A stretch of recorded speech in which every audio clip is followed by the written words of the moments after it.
Bienvenue sur cette dernière session de Trou Paris 2014. Cette session est intitulée Candidat client même combat et sera modérée par Hubert Lévesque et David Tonnerre. Bonne discussion. Donc je commence. Donc Hubert Lévesque, je dirige le cabinet Morgan McKinley, cabinet de recrutement d'origine irlandaise. Et Laurent m'a fait cet honneur de co-animer ce groupe parce que ça fait effectivement partie, l'approche candidat et le sujet candidat fait partie de notre credo au quotidien et de notre stratégie au quotidien. Peut-être que oui. Tu vas se présenter. Donc moi je suis David Tonnerre, je suis responsable recrutement chez Octo Technologies, qui est un cabinet d'architecture en système d'information, où la pénurie de candidats est forcément très très forte et où il faut être le plus sexy possible. Et puis j'ai une demi-casquette aussi, c'est que je suis cofondateur d'un outil de gestion de contact qui s'appelle Rhizome, et donc du coup là, le côté processing et relations candidat-client, je pense que j'ai à peu près la même vision qu'Hubert là-dessus, mais je laissais plutôt introduire cette partie-là. On a eu 15 minutes de discussion hier pour préparer cet échange, mais effectivement on s'est rejoint sur pas mal de sujets. Si on peut revenir d'abord sur la sémantique utilisée par Laurent pour ce groupe, qui est donc candidat, client, enfin client, candidat, même combat. Alors je ne sais pas si on doit utiliser combat, le mot combat comme mot-clé. On l'a retrouvé aussi dans une des précédentes des précédentes conférences qui était, je crois, le parcours du combattant. Donc il y a toujours cette notion de combat qui ressort. Je voudrais revenir plutôt sur le côté stratégie candidat, stratégie client. On dépense beaucoup d'énergie depuis toujours à aller conquérir des clients, à mettre en place énormément de choses pour acquérir de nouveaux clients et énormément de choses aussi pour fidéliser ces clients. Et là où je suis convaincu d'une chose, c'est que cette énergie que l'on met à aller conquérir, acquérir et fidéliser nos clients, on ne la met pas suffisamment à acquérir, conquérir et fidéliser nos candidats. Alors là, je me passe plutôt du côté cabinet de recrutement, position dans laquelle aujourd'hui on a l'obligation de se mettre en face par rapport à un marché qui est changeant et mettre en place vraiment cette stratégie d'acquisition et de fidélisation de nos candidats qui nous échappe parce qu'il y a beaucoup de cabinets différents, qui nous échappe parce qu'il y a beaucoup d'interconnectivité entre tous les systèmes et entre toutes les entreprises, parce que aussi les entreprises révolutionnent le système d'applicant tracking system pour les connecter en direct. Donc il y a des vrais enjeux de notre côté pour faire en sorte que ces candidats nous considèrent comme leurs partenaires de carrière et nous considèrent comme des accompagnants dans cette phase amont. Et ensuite, dans la phase aval, quand ils rentrent en entreprise, on est toujours dans la même logique de stratégie de fidélisation de nos clients. Pourquoi on n'a pas cette stratégie de fidélisation vis-à-vis de nos candidats? Une fois qu'ils sont rentrés en entreprise, on parle de parcours d'intégration, on parle de points de contact, on parle d'accompagnement et partenaires de carrière, dans toute ou partie de leur carrière en tout cas. Donc c'est un sujet qui m'est cher, et je pense qu'il y a aujourd'hui, on pourrait passer pas mal de temps sur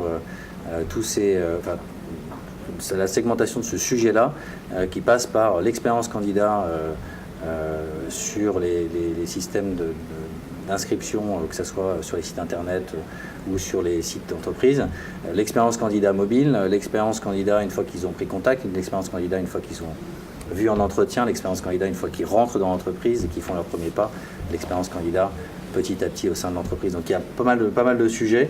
On ne va sûrement pas traiter tous ces sujets-là aujourd'hui, mais en tout cas, si on peut en traiter une partie, ça serait pas. Je suis assez d'accord. Je rajouterais un point en plus, c'est l'idéal, c'est à la limite que le candidat vienne à nous directement, qu'il y a une autre problématique, parce que d'aller chercher le candidat, c'est très coûteux. Alors, Moi j'aime bien le côté candidat client même combat. On parle de coût d'acquisition client quand on est côté client, mais en fait coût d'acquisition candidat est le même, et je pense même qu'il est même sans doute plus cher. On va parler d'image de marque pour une entreprise qui vend de produits. Côté recruteur, on va parler de marque employeur, et que effectivement, quand vous allez avoir un certain nombre d'actions qui vont vous donner de la visibilité, ça c'est une première chose. Ensuite, il faut que votre réputation, e-réputation soit bonne pour que les candidats arrivent jusqu'à vous. Donc soit candidature spontanée, ça c'est l'idéal, soit réponse à annonce, soit contact par les réseaux sociaux, qui s'apparentent à des candidatures pseudo-spontanées. Et puis après, effectivement, on rejoint toute la problématique. Il y a le premier contact qui a été fait. Ce candidat-là, comment ça se passe pour qu'il puisse postuler chez nous, il est contacté sous quel délai, est-ce qu'il a un process est-ce qu'il a une visibilité sur le process de recrutement, à quelle sauce il va être mangé, comment se passent les entretiens, quel feedback on lui donne, et puis si l'issue du process n'est pas bon, comment ça se termine, est-ce qu'on lui propose de revenir plus tard. Quand on est en cabinet, et je l'ai été pas mal de temps, un candidat est toujours vivant, c'est-à-dire qu'on va toujours, ça n'a pas matché avec mon premier client, mais c'est un candidat de qualité et on va l'aider, on va avoir une approche conseil pour le mener peut-être sur un deuxième client ou pour le recruter peut-être pour un client dans 1 an, dans 2 ans. Moi, en tant qu'entreprise, j'ai pas forcément les mêmes leviers de fidélisation. Mais on travaille autrement. Chez Octo, on a une approche qui est de dire aujourd'hui, vous avez passé l'entretien RH, ça s'est bien passé, on a estimé que vous aviez les mêmes valeurs, la même appétence à travailler à la Octo, donc vous êtes passé sur un deuxième entretien qui est un entretien plus technique, puis là, le niveau il n'est pas bon. Le chaos est rarement définitif chez Octo. On va expliquer les points de progression que la personne doit travailler, et en règle générale, on est tout à fait enclin à les revoir 6 mois, 1 an, 2 ans plus tard, en leur expliquant, les points qu'il faut travailler, c'est la méthodologie, c'est une posture conseil, c'est des choses comme ça. On leur donne des astuces pour monter en compétences.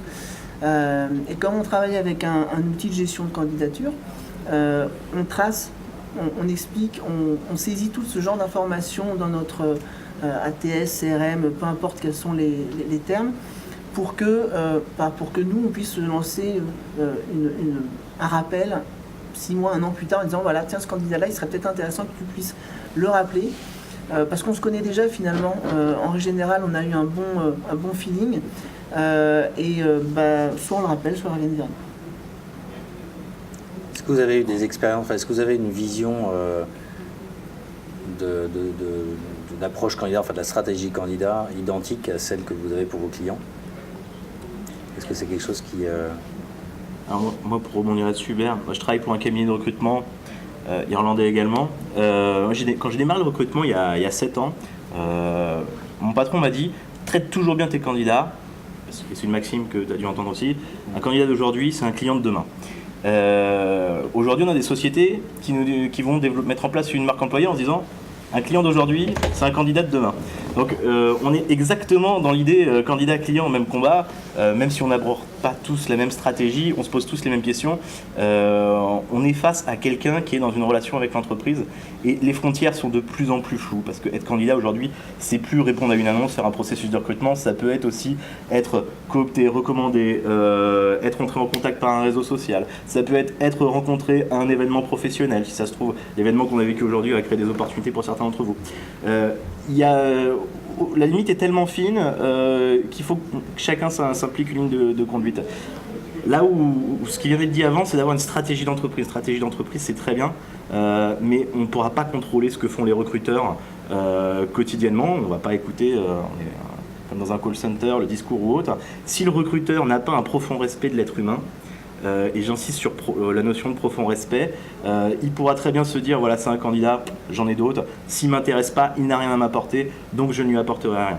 Ça, c'est une démarche qui existe encore beaucoup plus qu'on le croit, on le rencontre encore très souvent.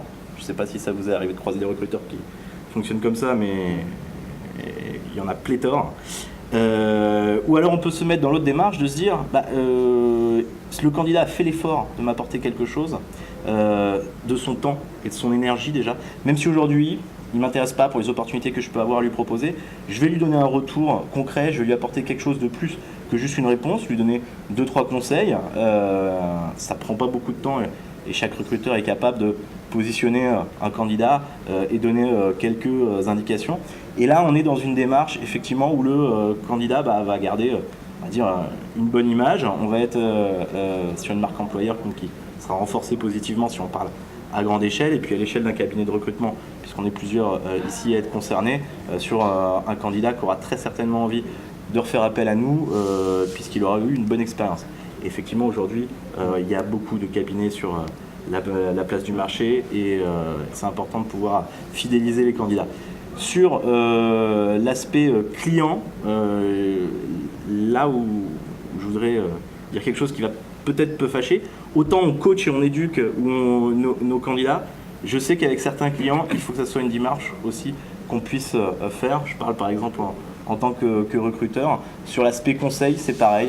On propose un service, même si c'est une société avec laquelle on ne sera pas amené à travailler, on peut fournir aussi des conseils, je ne vais pas dire de manière gratuite, mais plutôt en animant une communauté, en échangeant sur des pratiques RH et fédérées autour de ça.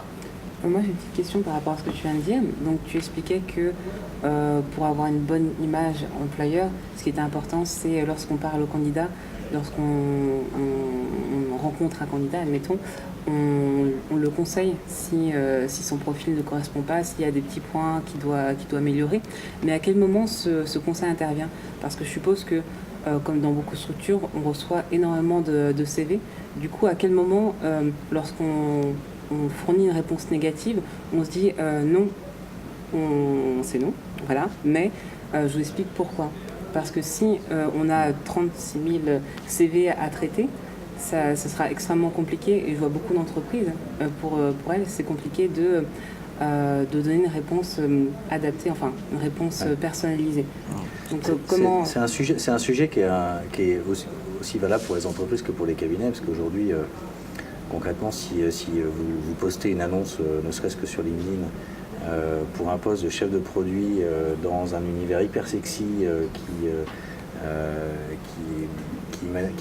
qui soulève les foules, et vous recevez pas loin de 1500 ou 2000 candidatures, comment est-ce qu'on les gère derrière? Donc, si on veut pouvoir effectivement avoir ce niveau de service vis-à-vis de nos candidats, il faut qu'on mette en place derrière toute une organisation qui nous permette ça. C'est extrêmement compliqué, très clairement. La solution que les intermédiaires de l'emploi ont pu trouver pour le moment, c'est un système automatique de réponse, à savoir, je vois que la personne postule, il y a un message automatique qui part en disant merci de votre candidature, nous faire l'honneur de nous envoyer votre candidature. On va la traiter avec beaucoup d'attention, et dans les 3 semaines, si jamais vous n'avez pas reçu de réponse, partez du principe que malheureusement vous n'êtes pas retenu pour ce poste, et on aura la joie de vous retrouver peut-être sur d'autres opportunités. Mais c'est un enjeu extrêmement fort. On parlait tout à l'heure de Big Data, la conférence juste avant, on parlait de Big Data. La Big Data, c'est la démultiplication de cette problématique à l'échelle de milliers de personnes. C'est-à-dire qu'on va avoir accès, en rentrant par une petite porte, on va avoir accès à des dizaines de milliers de candidats de manière extrêmement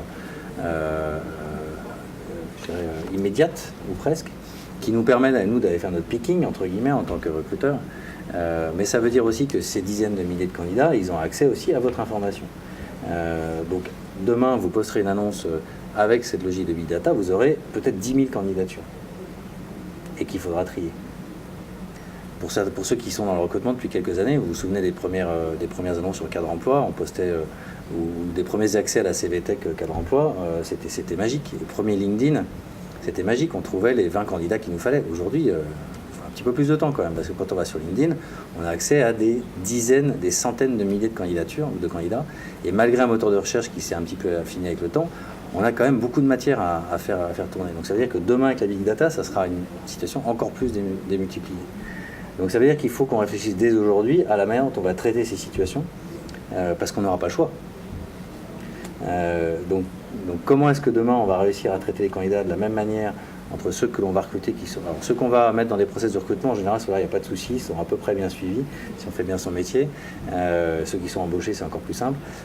C'est tous ceux qui sont pas, à qui on doit donner une réponse négative, et tous ceux qu'on n'a même pas eu le temps de traiter. Et cette partie-là, demain, elle va être démultipliée, enfin, encore plus importante. Donc il y a toute une réflexion, et je pense qu'il y a autour de ça une nécessité de se réinventer un petit peu sur le modèle qu'on va mettre en place pour réussir à traiter cette masse, cette volumétrie de candidatures qu'il va falloir traiter si on veut rester qualitatif avec nos candidats. Après, je pense qu'il faut être, si je comprends bien ce que vous dites, c'est être responsable. Si on vis-à-vis d'un client, il faut être responsable, vis-à-vis d'un candidat, il faut être responsable. Et le plus important pour un candidat, c'est pas de le laisser dans le flou. Oui. C'est de lui apporter une réponse. Comme vous dites, le mail automatique, je pense que c'est un grand pas. Il y a beaucoup d'entreprises qui n'ont pas mis ça en place. Alors, de dire dans 3 semaines, s'il n'y a pas de retour, voilà, c'est fini. Je pense que c'est hyper important. Après, en entretien, de faire un retour, on a un rôle de conseil, je pense aussi, dans le recrutement, de dire voilà, aujourd'hui, l'aventure n'a pas suivre avec nous, mais elle était vraie, on essaie de s'améliorer. Parce que je pense que ça crée de la frustration.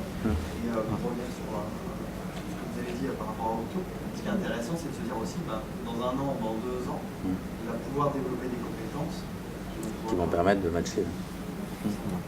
L'idée, je pense, c'est d'avoir une réponse graduée. C'est-à-dire, effectivement, on ne peut pas répondre à tout le monde, ça c'est certain, mais l'automatique, c'est un début.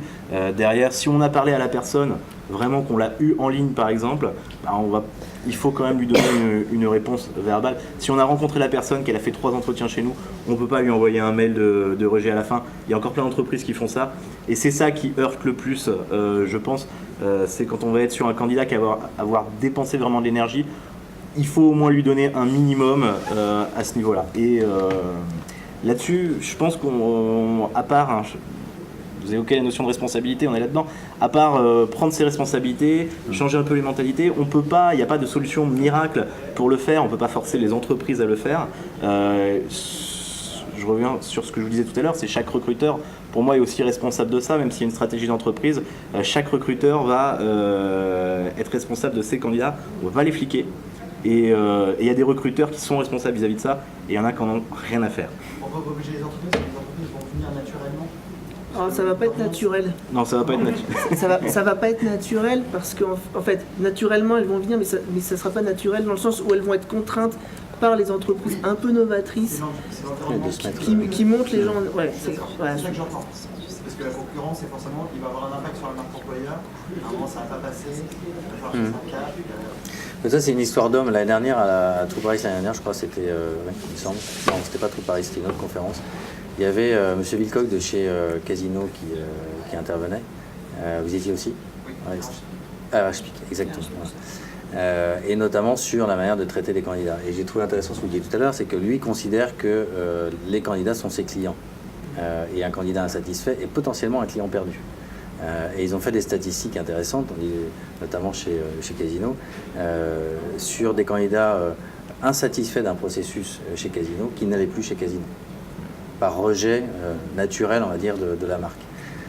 Alors c'est peut-être un peu énorme, ça paraît un peu énorme comme ça, parce que si on a un casino au pied de chez soi, on va peut-être pas aller au Franprix ou au 8 à 8 qui est à 1 kilomètre, mais malgré tout, ça dénote quand même un certain enjeu pour les entreprises, qui est de s'assurer que la démarche auprès des candidats, qui peuvent être extrêmement nombreux à postuler, on avait L'Oréal tout à l'heure sur la scène, je pense que L'Oréal, ils sont débordés de candidatures en permanence, c'est plusieurs centaines de milliers, je crois. Et comment est-ce que l'on fait pour gérer ça? Comment est-ce qu'on fait pour ne pas créer de la frustration chez ces candidats qui demain peuvent créer une vraie désaffection pour la marque? Donc au-delà effectivement du respect qui est une histoire d'homme, il y a aussi cette logique de process à mettre en place pour s'assurer qu'on est capable de délivrer la même qualité de contact avec ces candidats au quotidien. Et ça, c'est un enjeu extrêmement fort, qui nécessite des investissements en temps, en hommes, en outils, pour s'assurer qu'on... Et vous, par rapport à vous êtes un cabinet, quand vous avez les clients, parce que ça peut être difficile pour vos clients de dire les vraies raisons des fois pourquoi ils refusent le candidat ou pas. Dans vos contrats, vous insérez une clause ou un engagement pour dire soyons transparents. Donne-moi un retour. Enfin, je sais pas comment ça se passe. Au début, on le faisait pas. On disait juste, nous, on fait ça. C'est-à-dire que nous, on s'engage à respecter d'abord nos engagements qui sont... on est membre de la compétence égale, on est membre du Syntec, donc on a un certain nombre d'engagements qui sont pas juste des engagements marketing, qui sont des vrais engagements qui sont en phase avec nos convictions profondes. Donc ça veut dire qu'on ne discrimine pas. Et on ne demandait pas à nos clients de le faire. Et puis un jour, on a été confronté vraiment de manière extrêmement évidente à ça. Et on s'est dit, mais pourquoi on n'aurait pas à notre client de s'engager? Et à compétence égale a beaucoup insisté là-dessus en disant, mais faites-le quoi. Enfin, à un moment donné, vos clients sont à l'image de ce que vous leur proposez. Donc, et on l'a inséré dans nos contrats. C'est qu'on demande à nos clients, dans les conditions générales, de se prononcer, on va dire, de s'engager à ne pas discriminer dans les candidats qu'on leur présentera. Qu'est-ce qui risque? C'est juste en fait un engagement moral? Il risque, il risque. Alors la HALD n'existe plus, mais quand elle a existé, les intermédiaires du recrutement et les entreprises ont eu une période un petit peu fébrile, on va dire. Aujourd'hui, la HALD n'existe plus, donc il n'y a plus cette épée de Damoclès, mais ils peuvent être tout à fait attaqués par le candidat pour discrimination. Il reste le défenseur des droits, absolument. Il faut savoir que c'est une exception du droit qu'on trouve dans cette question-là. C'est à l'employeur de justifier qu'il n'a pas fait de discrimination. Donc on est dans une présomption de culpabilité plutôt qu'une présomption d'innocence. Et c'est une exception, je crois, la seule exception dans le droit français où on se retrouve à ça. Et c'est donc d'où l'importance d'avoir un process de recrutement qui est très très maîtrisé et qu'on suit vraiment à chaque étape, de prendre des notes sur tout, et pour pouvoir justifier, si jamais effectivement il y a un litige, de dire bah écoutez non, la personne on l'a pas rejetée pour telle raison, voilà les comptes rendus d'entretien, et la pression effectivement, on a été plusieurs à la ressentir, à se dire même si on n'est pas fautif, il faut qu'on soit sûr d'avoir des process réglo. Très théorique pour m'occuper moi, donc il y a justement toutes ces problématiques de réponse. Donc il y a la solution effectivement qui convient finalement à personne de dire soit on veut de notre part dans 3 semaines. Parce que très clairement, quand je reçois cette réponse, il n'y a pas de réponse. C'est une non-réponse. Il y a quand même une frustration. Et puis parfois, ils me reçoivent ça alors qu'ils sont en processus de recrutement par le cabinet. Bon. Concrètement, ce qu'il faudrait faire, c'est finalement rentrer dans la machine tout le monde et après répondre à chacun en fonction de critères en disant bah, toi, tu n'as pas été pris pour telle raison, telle raison, telle raison. Mais là où ça devient gênant, c'est que parfois, on a recruté la personne alors que l'annonce est encore en ligne. Oui. Parce que ça va vite. Et on a trouvé la personne, on a passé une annonce, on l'a trouvée sur LinkedIn le lendemain, et on n'a pas pensé à retirer l'annonce parce que ça prend du temps. Et je préfère que moi, mes consultants soient en train de faire du conseil que de gérer leurs annonces. Et là, du coup, on a n'importe quoi, M. Dupont, qui a répondu à l'annonce, et qui après peut nous attaquer en disant vous n'avez pas considéré moi candidature parce que j'ai plus de 45 ans. Et là, moi, je ne peux pas lui prouver le contraire, parce que très clairement, sur le CV, j'ai même pas ouvert. Parce que je ne suis même pas allé voir les CV, parce que j'avais déjà terminé le job. Mon consultant ne l'a pas fait. Mais là-dessus, il n'y a pas eu de jurisprudence. Non, il n'y en a pas, mais ce que je veux dire, c'est que théoriquement, si on a envie de bien faire notre boulot, il faudrait quand même qu'un consultant réponde à cette personne-là. Et le problème, après, c'est encore plus compliqué, c'est que souvent l'annonce est bien de Monster. Donc, la thèse qui rentre comme adresse, c'est l'adresse de Monster. Donc en fait, on répond à Monster, le mail. Ah oui, d'accord. Ouais, non, mais je veux dire, il y a des attestes. Le candidat vient par. Donc, du coup, ça veut dire qu'après, il faut créer le candidat. Avant de pouvoir lui répondre par le système. Avant de lui répondre. Et ce candidat, on l'a créé. Après, il y a la CNIL qui va dire mais pourquoi vous l'avez créé. Non, mais je suis complètement d'accord. Vraiment, enfin, moi, j'essaye depuis 6 mois de rendre des solutions dans l'intérêt du candidat. Et moi, j'ai mes consultants, mes patrons de pays qui disent. Qui veulent faire une réponse autre que celle de la fameuse... Tout le monde essaie de trouver des alternatives. On est dans tous les sens, sauf à prendre des assistants de recherche qui vont faire que ça. C'est très théorique en fait. Je peux réagir par rapport à ça, par rapport entre candidat et client. Déjà, je trouve que la définition du qu'est-ce qu'on entend déjà par client, je trouve que c'est pas très clair. Même combat, quel combat mener. Pour moi, typiquement un cabinet de recrutement, quand on considère candidat-client, c'est pour moi même combat, c'est coacher le candidat comme coacher le client. Et quand on est en interne, ça sera pas du tout la même façon. Marque employeur et candidat, c'est pas du tout la même chose. Et puis j'ai envie de dire aussi que typiquement souvent un candidat, c'est pas tant grave que ça. Il a fait un entretien, il se rappelle pas de vous, mais c'est pas plutôt collaborateur, client, même combat. C'est que les collaborateurs, c'est ceux qui sont en interne, c'est ceux qui vous connaissent, c'est ceux qui vous ont vu grandir, c'est ceux avec qui vous avez pu vraiment construire des liens. Est-ce que c'est pas eux qu'il faut quelque part chouchouter comme des clients, parce que c'est eux demain qui parleront de votre entreprise et qui seront capables de dire plus qu'un beau site et un beau discours sur un site internet, s'il y en a un qui dit eux ça sert à rien, n'y va pas, c'est une catastrophe. Même une personne, parfois ça peut faire clairement le cancer de l'entreprise, quoi. Et donc j'ai envie de dire, voilà, c'est à quel niveau on place le client et qui est le candidat aussi. Un candidat qui est très sollicité, il passera peut-être vite la page. Il a été bâché par Apple, bon, il va continuer à utiliser l'iPhone, je veux dire, c'est pas un problème. Mais peut-être quelqu'un qui est dans une situation au chômage où vraiment il a du mal et les conditions dont on lui a dit non, etc. Bon, peut-être que ça joue aussi sur qui on a en face de nous. On est dans un métier, c'est d'ailleurs encore un atelier de travail, enfin un chantier qui est en cours chez la Compétence Égale. Le constat, c'est qu'en fait, dans notre métier de recrutement, on fait 99% de frustrés et 1% d'heureux. Forcément, parce que dans un processus de recrutement, on va parler à 100 personnes, on va en rencontrer une douzaine, on va en présenter 3 à notre client, donc le client va en rencontrer 3. Il n'y en a qu'un de pris, donc, et parfois pas, et parfois 2, mais bon, et parfois les 3 quand on est vraiment très bon. Mais ça veut dire que globalement, on fait 99% de frustrés. Donc, et il y a le niveau de frustration augmente plus la personne a été loin dans le process, mais globalement, les 100 personnes à qui on a parlé sont frustrées parce qu'elles n'ont pas eu le job. Donc on a des enjeux extrêmement forts sur la manière d'enlever cette frustration auprès de ces personnes-là.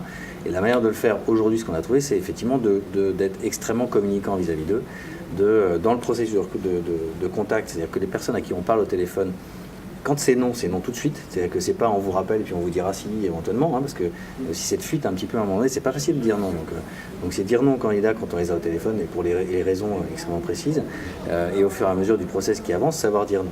Mais après, il y a les 1000 qui ont envoyé leur candidature que ça on n'arrive pas à traiter. Donc ça c'est la phase amont. Et après la phase entreprise, c'est ce que je disais tout à l'heure, il n'y a pas que l'acquisition, il y a la fidélisation aussi. C'est ça. Voilà. Alors ça, je pense que c'est un sujet qui est encore peut-être à traiter à part, parce que ça nécessite de mettre en place des process extrêmement pointus, d'accompagnement, de gestion de carrière, de traitement des frustrations individuelles qui peuvent être très différentes les unes des autres en fonction des contextes, des enjeux, des individus, des filtres, des stéréotypes, etc. C'est des sujets extrêmement intéressants. Je ne sais pas si on peut le traiter aujourd'hui, peut-être que vous avez des... Peut-être pas traiter, mais en parler, moi je trouve ça important, d'autant plus que c'est un sujet qui nous, dans l'IT, nous concerne particulièrement. Et Shirley est partenaire et nous présente des candidats assez régulièrement. Et en fait, aujourd'hui, quand vous contactez un candidat, un cabinet ou moi, entreprise directement, c'est très facile pour le candidat. Google au téléphone, en même temps je googleise, je vois ce qui tombe. C'est des feedbacks positifs, pas positifs, et les réputation digitale, si on est plus tendance. En tout cas, peu importe quel nom on lui donne, très rapidement le candidat il sait avant même d'avoir accroché vers qui potentiellement il va pouvoir aller. Et le fait d'avoir un travail en amont très fort, c'est-à-dire dans l'entreprise, qu'on soit 50, 200 ou 5000, qui fait que du coup l'entreprise a une belle image dehors, parce que construite de l'intérieur, et ça c'est important, parce qu'on peut faire toute la belle façade qu'on veut, un feedback négatif et toute votre réputation elle est morte. Donc si effectivement dans l'entreprise on cultive des vraies valeurs, de management, de communication, d'honnêteté, de solidarité, etc. Et c'est pas du pipeau ce que je vous dis. Le fait c'est que quand Shirley appelle un candidat et qu'elle dit c'est pour Octo, alors si c'est pour Octo, d'accord. Parce que si c'est pour une SS2I classique, non. Mais si c'est pour Octo, d'accord. Pourquoi ? Parce qu'on a cultivé 2 choses. L'excellence est de notre expertise, et ça quand on est informaticien, ça c'est super important. On veut faire des choses propres, belles, péchues, techniquement fortes. Et en plus parce qu'on a eu la chance d'avoir été élu 2 années de suite Great Place to Work, 2e l'année dernière. Et donc on sait qu'il y a un respect des valeurs humaines qui est forte chez Octo. pas que chez Octo heureusement, mais en tout cas notamment chez Octo. Et ça change votre premier contact client ou candidat finalement. Le terme est le même en fait. Aujourd'hui, la notion de candidat client, moi j'apporte jamais quelqu'un que j'appelle comme un candidat. Je l'aborde comme un potentiel collègue, collaborateur, avec une démarche de communication d'égal à égal où voilà, moi je mets un CV, toi tu as vu Octo sur internet, on va essayer de parler ensemble un peu au téléphone pour voir déjà si on a la même vision convergente, mais on n'est plus dans un rapport de force de la même manière que les commerciaux d'il y a 20 ans, ils vous prenaient pour des chèvres parfois en vous racontant des bobards.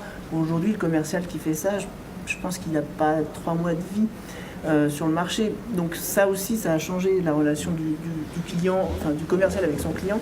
Nous, les recruteurs, c'est pareil. On est obligé d'avoir une honnêteté, une transparence forte pour pouvoir avoir les candidats et qui viennent. Sans parler de l'émergence forte des advisors. Donc, tout le monde connaît TripAdvisor. Maintenant, on parle de HR Advisor. Donc, toute cette information circule. Ça commence à émerger. Hein. C'est pas encore extrêmement puissant, mais il y a HR Advisor en est un. Il y en a 2 ou 3 autres, je crois, qui commencent à se monter. Qui vont noter les entreprises, noter les cabinets de recrutement et mettre sur la place, au vu de tout le monde, les appréciations des uns et des autres. C'est une vraie nouveauté qui va aussi nous obliger à être extrêmement vigilants et obliger les entreprises à être extrêmement vigilantes sur leur process et sur la manière dont ils répondent aux candidats, la manière dont ils traitent les candidats. On sait qu'un candidat maltraité par une entreprise, jusqu'à il y a encore 2-3 ans, ça pouvait presque passer inaperçu. Là, ça peut commencer à être problématique parce que même 1 ou 2 ou 3 candidats, si c'est sur HR Advisor, tout de suite c'est sur Google et tout de suite c'est visible par tout le monde. Et dès qu'on va taper le nom d'entreprise, avant d'aller à son premier entretien, on va voir qu'il y a 10 candidats qui ont été reçus comme des chiens dans les jeux de quilles et ça risque forcément de mettre un petit peu en porte-à-faux. Sans HR Advisor, maintenant sur Facebook, sur Ouais. Twitter, sur tous les autres sites, si tu tapes le nom du cabinet en mots-clés, tous les commentaires qui ressortent. Est-ce qu'il y en a beaucoup sur Twitter et sur... J'en vois pas beaucoup en fait, moi. Je sais que moi je connaissais pas trop et on a eu une formation justement.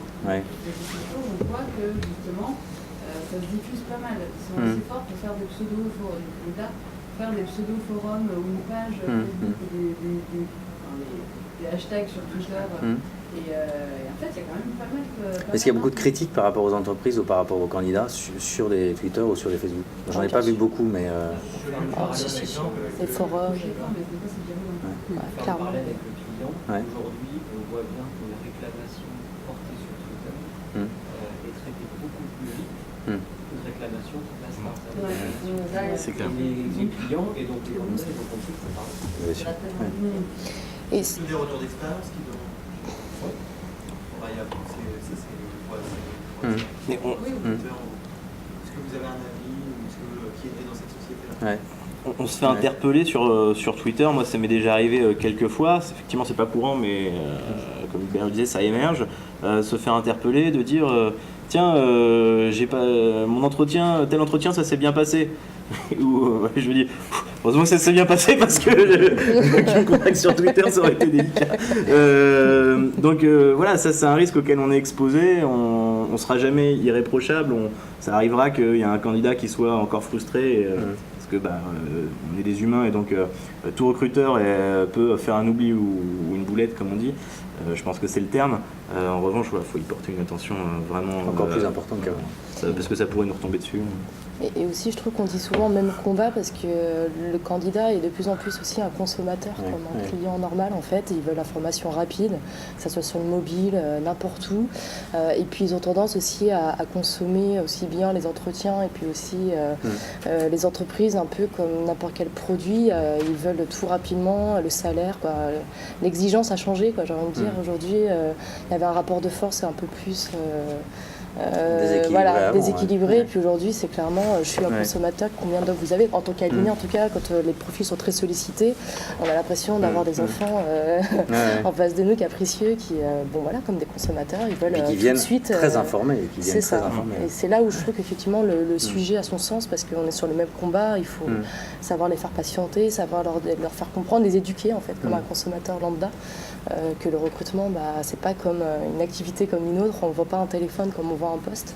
Donc c'est sûr que c'est pas tout à fait les mêmes problématiques derrière, en fait. L'accessibilité de l'information fait que les candidats viennent extrêmement informés aux entretiens.